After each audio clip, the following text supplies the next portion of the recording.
اعوذ باللہ من الشیطان الرجیم بسم اللہ الرحمن الرحیم اللہم صلی علی محمد وآل محمد وعجل فرجہم۔ ظرف المکان، بات ہماری چل رہی تھی منصوبات کے حوالے سے، اور انہوں نے بتایا کہ وہ چیزیں کہ جو منصوب ہوتی ہیں وہ کتنی ہیں، 14 یا 12 ہے نا، کہ جو منصوبات ہیں ان میں سے ہم مفعول بہ پڑھ چکے، مفعول مطلق پڑھ چکے، ہے نا، ظرف زمان پڑھ چکے، اب آپ جو ہے وہ ظرف مکان پڑھ رہے ہیں، ٹھیک ہے۔ ظرف مکان، اگر کل کی بحث جو ظرف زمان کی ہے وہ اگر آپ پر واضح ہو گئی ہے تو بس سمجھ لیجیے اسی پر عطف کر کے اس بحث کو بھی سمجھا دیں گے کہ مثلا یہ بھی اسی کے قریب بقریب ہے، مگر یہ کہ وہ زمانے سے متعلق ہے، یہ مکان سے متعلق ہوگی، حتیٰ کہ تاریخ وغیرہ بھی دیکھیں گے آپ تو بہت قریب رہے گی، ٹھیک ہے۔ جس طریقے سے فی کا معنی وہاں پر تھا مقدر، اس طریقے سے یہاں پر ظرف مکان میں بھی فی کا معنی جو کیا ہوتا ہے مقدر، تو آپ دیکھیے بالکل کس طریقے سے مطلب سیم ہے اور قریب ہے دونوں۔ ہم نے کیا کہا تھا کہ وہ اسم ہے کہ جو منصوب ہوتا ہے، ٹھیک ہے، اور زمانے کے اوپر دلالت کرتا ہے، مقدر ہو کے اس کے اندر فی، ٹھیک ہے۔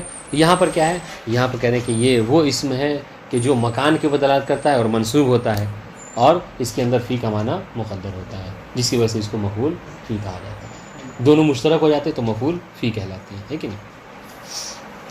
تو اب بس یہ بات ختم ہو گئی، یہ تعریف کر دی۔ اب وہاں پہ جس طریقے کہا تھا کہ اس کی دو قسمیں ہیں، مختص اور مبہم، یہاں پہ بھی کہیں کہ ظرف مکان کی بھی دو قسمیں ہیں، مختص اور مبہم۔ وہاں پہ کہا تھا کہ ظرف زمان مختص کسے کہتے ہیں؟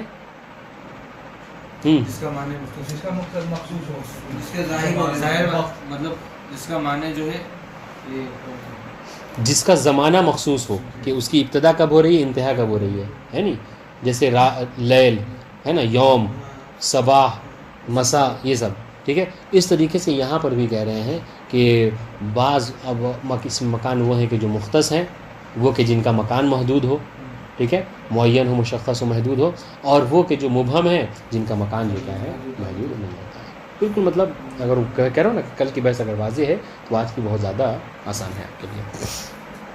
سنیے، ظرف المکان، سب سے پہلے عبارت پڑھتے ہیں مصنف کی جو متن ہے، کہہ رہے قال وظرف المکان ہوا اسم المکان المنصوب بتقدیر فی۔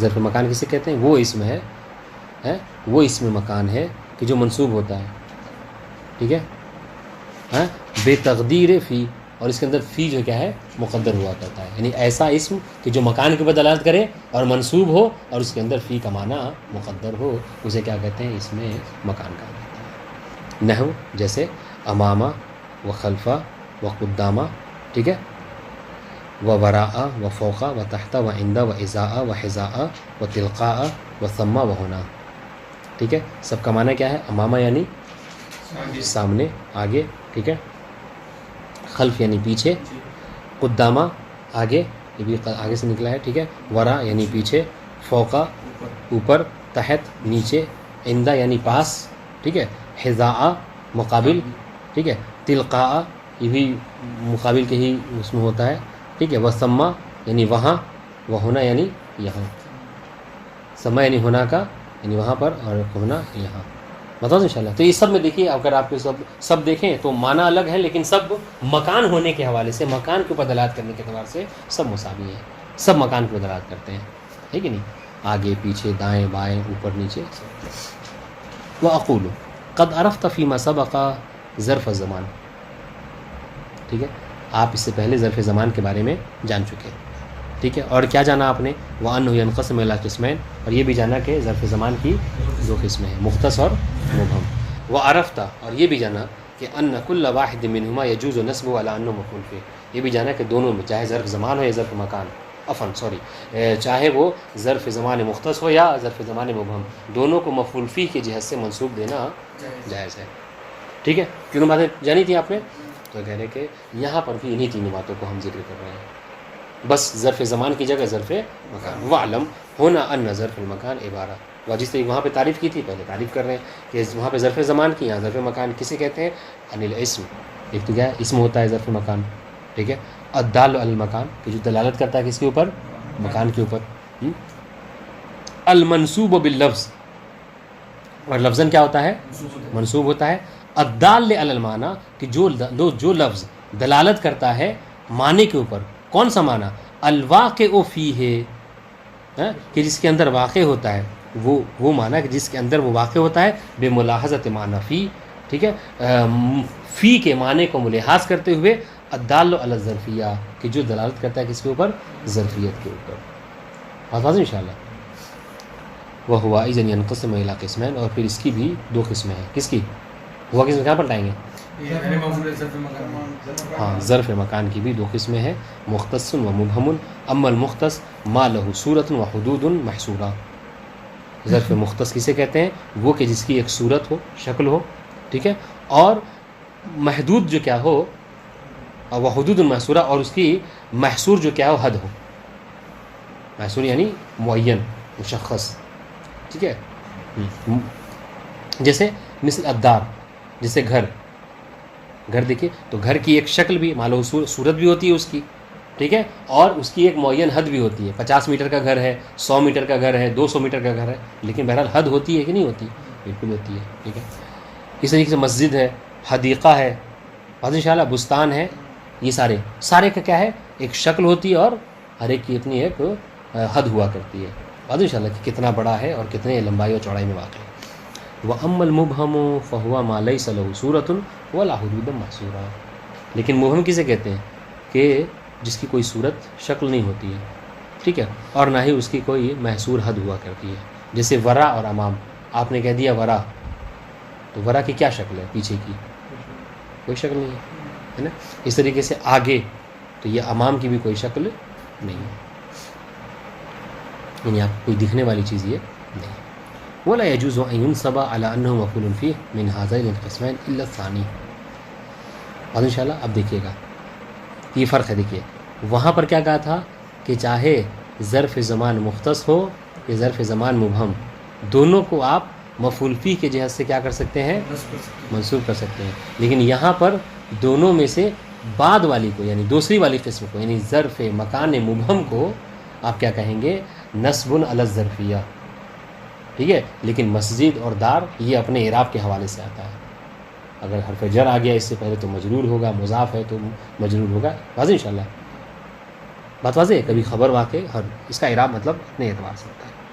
دیکھیے گا ولا يجوز ان ينصب على انه مفعول فيه، کہ جائز نہیں ہے کہ یہ منصوب ہو اس بنا پر کہ یہ مفعول فی ہے من هذين القسمين، ان دونوں قسموں میں سے، الا الثانی، مگر یہ کہ دوسری والی قسم، یعنی دوسری والی قسم کو آپ یہ کہہ سکتے ہیں کہ منصوب علی الظرفیہ یا منصوب علی انه مفعول فی.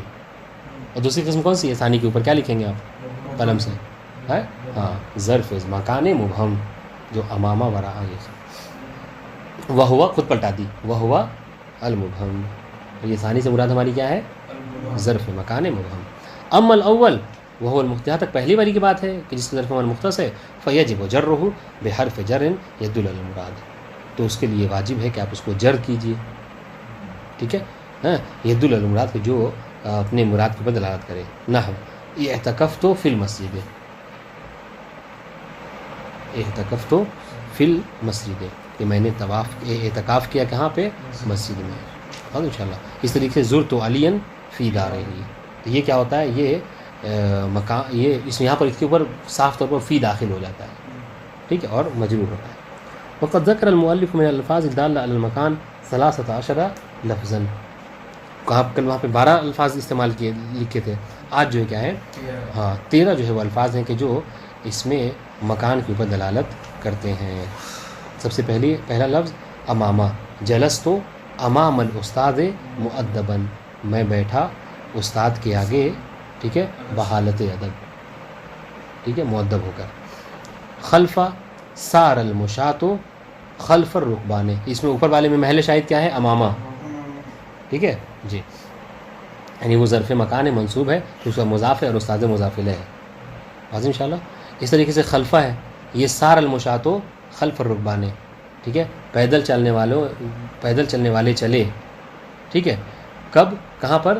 خلف الرکبان، سواروں کے پیچھے، ٹھیک ہے، یعنی سوار آگے اور یہ پیچھے. محل شاہد خلفہ. قدامہ مشا الشرطی قدام الامیر، پولیس چلی، ٹھیک ہے، امیر کے آگے. ہوتا ہے جب کہیں بادشاہ وغیرہ نکلتے ہیں تو پولیس جو کیا ہے آگے آگے ہوا کرتی ہے. محل شاہد قدامہ. واضح ہے؟ ہاں. اس طریقے سے وراء وقف المصلون بعضهم وراء بعض، ٹھیک ہے، نماز پڑھنے والے نماز گزار کھڑے ہوئے، ٹھیک ہے، بعض کے پیچھے، محل شاہد وراء. والخامس فوقہ جلست فوق الکرسی، محل شاہد فوقہ ہے، میں بیٹھا کرسی کے اوپر. وس تو یہاں پہ تو پھر میں کا معنی استعمال نہیں، یہاں پہ تو اللہ کا معنی استعمال ہوگا نا، پر جی مطلب پر نہیں، اوپر، چونکہ فوق کا مطلب اوپر ہوتا ہے اردو میں، اس لیے اوپر کا. ہاں صحیح.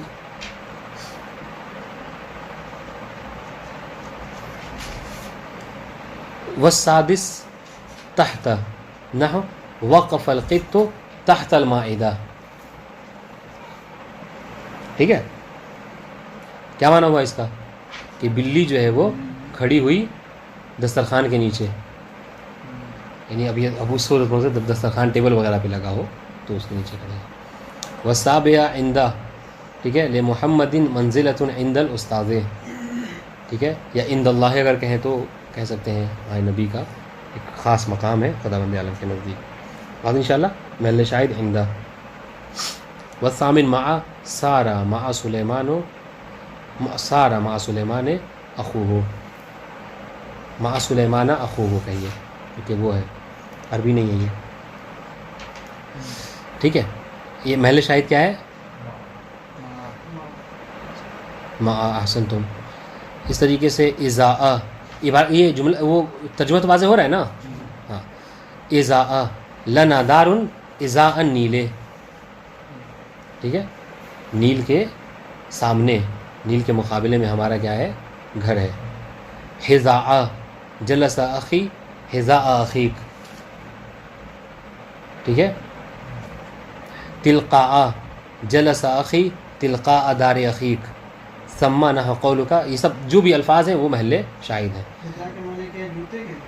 نہیں یہاں پہ وہ جوتا نہیں ہوا ہے، حذاء یہاں پر برابر میں. ہاں اور سما نحو قول اللہ تعالی وَأَزْلَفْنَا ثَمَّ الْآخَرِينَ، ٹھیک ہے. اور اس طریقے سے ہونا والثالث عشر نحو قولک جلس محمد ہونا لحظتاً، ٹھیک ہے. ومثل هذه الالفاظ كل ما دل على مكان مبهم نحو يمين وشمال. کس کا لہذا؟ یعنی ایک لہذا، ایک سیکنڈ، لمحہ. واضح. اب اس کے بعد جو ہے وہ ہاں یہ آخر والی لائن دیکھیے، ومثل هذه الالفاظ، جس طریقے سے کل کہا تھا 12 الفاظ گنانے کے بعد کیا کہا تھا؟ 12 الفاظ گنانے کے بعد انہوں نے کیا کہا تھا؟ ہاں کہ اور بھی، یہ محصور نہیں ہے، یہ اور بھی ہو سکتے ہیں. اس طریقے سے یہاں پر بھی آج کہہ رہے ہیں کہ ہم نے جو یہ کہا ہے نا کہ 13 الفاظ ہیں اس میں مکان کے لیے، تو کہنا اس کے علاوہ بھی اور ہو سکتے ہیں. وہ مثل هذه الفاظ كل ما دل على مكان، اس کے اسی کے جیسے ہر وہ الفاظ کے جو مکان مبہم کے اوپر دلالت کریں. یہ جتنی مثالیں ہیں نا سب کیا مکان، اس میں مکان مبہم کی مثالیں. اور انشاءاللہ جیسے نحو یمین اور شمال ہم مثال کے طور پر دے رہے ہیں کہ یہ بھی کیا ہے، اس کے برابر میں ہوتے ہیں، ٹھیک ہے.